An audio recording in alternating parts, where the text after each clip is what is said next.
hidupnya sebagai hidup yang penuh dengan kebaikan dan ibadah.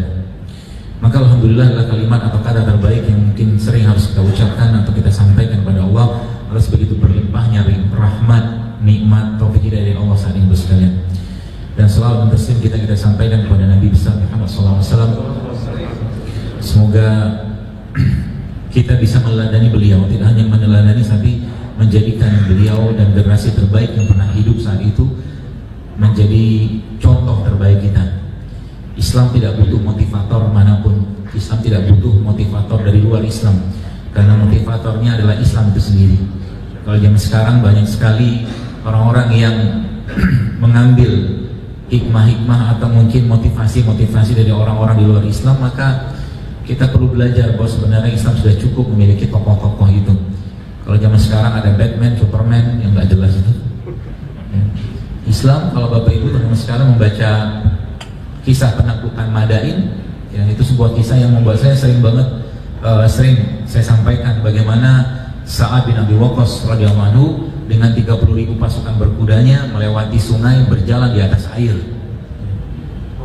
Ya, suatu penaklukan yang mungkin penaklukan terbesar dalam sejarah, 30.000 melawan 200.000. Jadi judul-judulnya ujung-ujungnya pasukan Romawi saat itu ya, itu nggak berani melawan mereka karena mana ada manusia bisa berjalan di atas air dengan kuda dan ontanya. Jadi mereka pikir itu jin semua.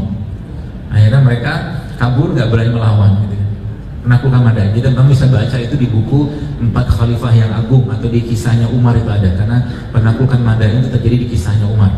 Terakhir saya sempat kagum juga dengan seorang Palestina ya, yang membuat suatu buku judulnya 100 tokoh Islam yang berpengaruh dalam sejarah. Kita selama ini kan kenal Michael Hart kan, ya, tokoh yang katanya meletakkan Nabi Muhammad, tapi di situ cuma berapa orang yang dimasukkan. Tapi penulis Palestina namanya Jihad Turbani. Kalau Bapak Ibu pernah lihat di YouTube itu sekarang ada beberapa cuplikan episodenya. Ya, Jihad Turbani menulis buku yang sekarang jadi bestseller juga di sana, dan sebagian sudah dibuat episode semacam drama dokumenternya. Bagaimana kita bisa meladani dari Jack Sparrow ya, dari orang-orang yang luar biasa. Nyata banyak sekali tokoh-tokoh Muslim ya yang ada di dunia ini yang pernah menjejakkan peradabannya di muka bumi ini. Yang mereka lah orang-orang terbaik yang memang kita harus contoh mereka. Ya, contoh mereka karena ya siapa lagi yang kita contoh? Ya? Kita generasi terbaik kita harus generasiku setelahnya. Maka itu generasi yang harus dan wajib kita jadikan sebagai cerita ya, khususnya buat anak-anak kita. Jadi kalau Bapak Ibu atau teman-teman sekalian sudah mulai belajar sirah itu, maka banyak yang kita bisa ceritakan kepada anak-anak kita ya. Nggak perlu mengambil kisah-kisah yang lain. Dan berkaitan dengan kesehatan pun, maka sebenarnya kalau kita lihat di zaman dulu memang tidak seperti sekarang. Kenapa tidak seperti sekarang? Karena zaman dulu orang-orang kalau kita perhatikan sekalian, ya mereka orang-orang yang tidak terlalu banyak makan. Zaman dulu kan nggak banyak makan.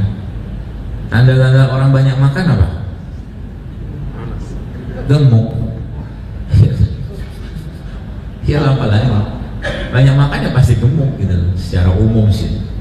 Maka kita lihat zaman sekarang kan banyak orang-orang yang penyakitan gitu. Salah satu penyakit itu penyakit ngantuk. Pagi ngantuk, siang ngantuk, sore ngantuk, malam ngantuk, baca Quran susah, bangun malam susah, gitu mau jihad. Ya, kalau bahasa saya di kajian itu generasi kerupuk sebenarnya. Generasi kerupuk itu ya generasi mentalnya kayak kerupuk gitu, disuruh bangun malam susah, ngaji susah, kajian susah, mau hidup apa kayak begitu. Ya. Terus kayak gitu pakai acara ngeluh-ngeluh lagi gitu kan.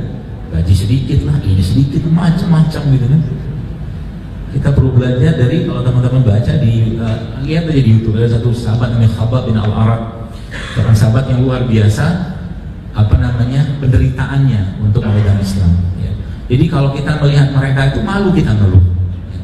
Malu kita katakanlah dikit-dikit ya komentari sesuatu yang tidak penting gitu kan ya, malu kita, apalagi urusan kesehatan. Jadi sebenarnya urusan kesehatan itu hal yang sangat simpel dalam Islam ya.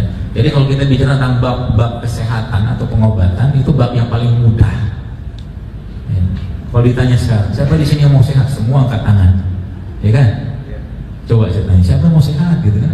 Oh, saya kayak motivator gitu. Saya gitu, takbir, Allahu Akbar gitu kan, tapi pulangnya makan nasi goreng, balik gitu aja, nggak ada perubahan. Cilok sering.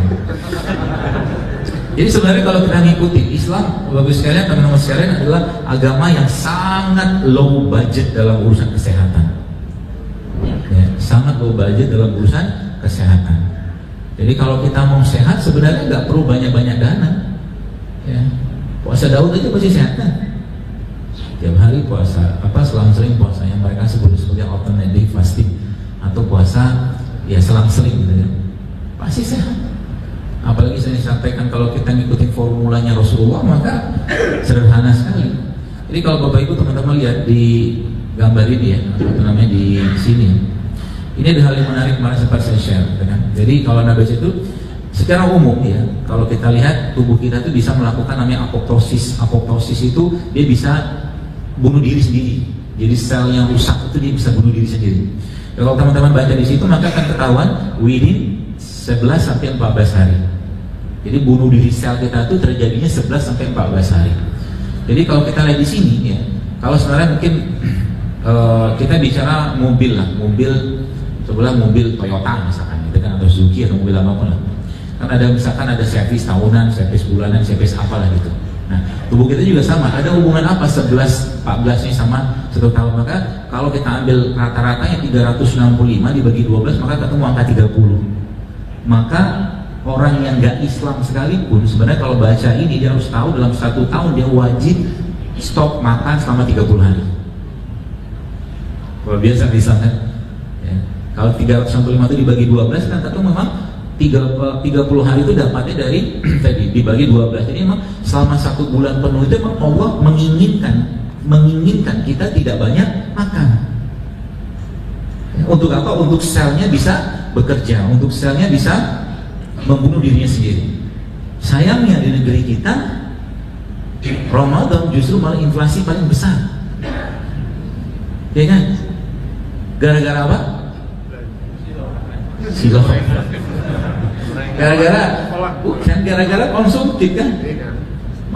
Makan apa sahur ini, buka apa sahur ini, buka apa nanti, buka bersama siapa, beli baju apa segala macam, tapi 1 juz tidak terbaca 1 hari.